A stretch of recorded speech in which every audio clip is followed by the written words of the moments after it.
Hey, how's it going out there, everybody? Hope everybody's having a great day. Coming to you from my dimly lit Freightliner Cascadia this morning. We're going to talk about reefer times in this video. A lot of people think you don't get a lot done if you do reefer, and I got some thoughts on that, and I've also got some data, some hard facts. So it's a little bit of data, a little bit of opinion here. I want to start this video by saying I'm in no way trying to convince anyone to do anything. I think there is a freight for everyone out there. Do what you enjoy, and make life simple and happy. That would be my suggestion. But I had some people, wanting to compare some times on some reefer. So what I've done here is I've kept track of every load I did for 30 days, and I've kept track of all those times and compiled them into some usable data. Okay, so I am leased to a carrier, and I pull a reefer trailer. So that's what these numbers are based on. I did a couple dry loads in this, so we'll go over that. Let me get to some run over real quick here for what everybody wants to know. I kept track of this for 30 days from what was it? I started out on July 14th and I ended on August 13th, and there it is. 30 days, 31 customers. I did not differentiate whether it was a pickup or a delivery. I didn't have a ton of columns on my page I made. It was just, something quick I thought of. But it got interesting. So I probably keep track of more things as time goes on with this. It may be like a monthly report I do, just to get more data, or maybe like a quarterly report. But there was 31 customers in that 30 days, 2 dry loads. So 4 of these are dry customers. I had a total of 62.5 hours. I kept track of this to the quarter hour. And the way that works is, like if it was a refrigerated and it had a hard delivery time, I started this from the delivery time, not necessarily when I got there. So say I got there 30 minutes early, I didn't count that till the appointment time.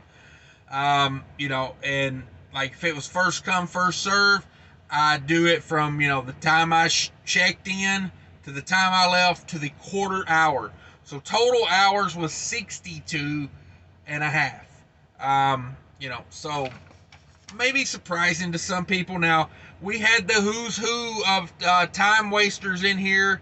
I had Americode, I had US Foods, I had PFG, Unify, as I like to call them, Unfi. They was all in there. Did a couple dry loads, did some beverage loads, a Dr. Pepper to Aldi, and my other dry load was beer. So I did a beer load in there as well. The rest of it was mostly like groceries. Some of it was multi-stop. Some of it was one pick, one drop. Now, as a disclaimer, I want to put this out there. There are a couple things in this that are not represented as a reefer driver, okay? So the total time was 2.016. So basically 2 hours a customer is what it averaged out to be. Now, a couple things that are not in here real quick. I did no meat loads that month. I just didn't do any. The dry loads actually maybe came in a little under, but not much. Let's see, do some quick math in my head. I'm probably at like an hour and a half at each customer on the dry loads, so it wasn't a huge difference. So I just thought I'd throw that stuff in there. Meat loads typically, just depends on where you're loading them. Sometimes a meat load can take 2 hours to load. Sometimes a meat load can take 2 days to load. You guys know what I'm talking about if you've done fresh meat. You're at the mercy of the plant that is processing the meat. So, with that being said, I was actually surprised. I mean, to be honest with you, it was a pretty average month. I had, I think my longest wait time was at a tofu factory up in Massachusetts, made me wait 7 hours. I had a PFG where I was there for 5 hours. But I had a lot of 1 hours in there too. And my theory on this is, and the reason people think Reefer takes forever, and I'll know more about this the more months that I keep up with. But I think what it is, there's a lot of in and outs in Reefer, but you don't remember those. The ones you remember are the ones that take 7 hours. You know what I mean? Like, I keep track of all my loads. I got me a notepad. I write everything down, details and everything. Anytime it's a long load like that, I'm always more adamant about getting detention.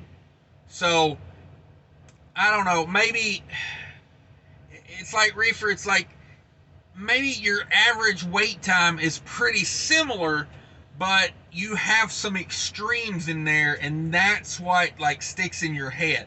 That's why you think it's so bad.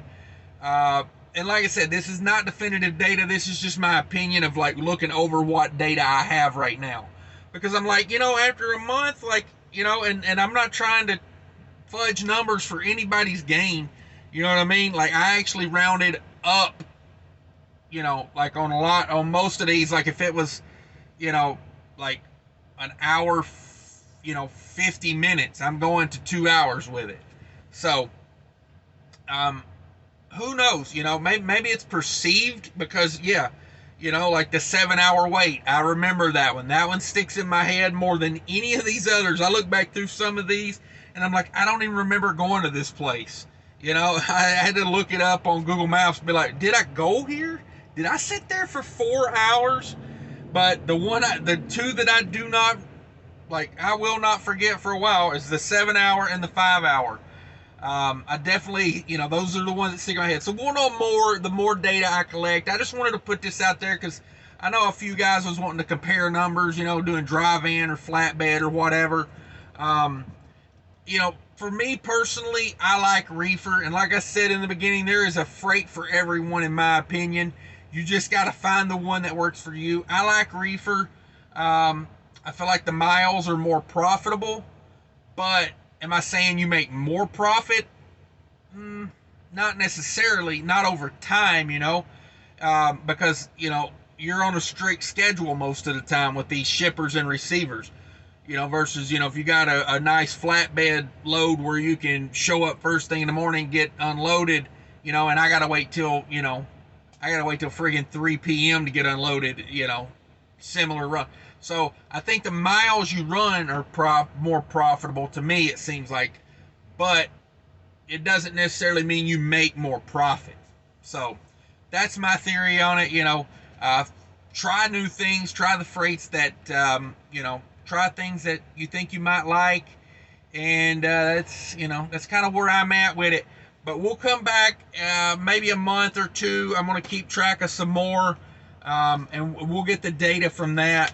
But a lot of 1.5s, a lot of 2s.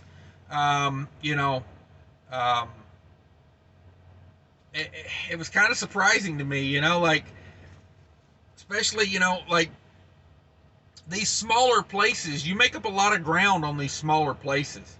Like these, not U.S. Foods, not like your smaller food services or your grocery store deliveries.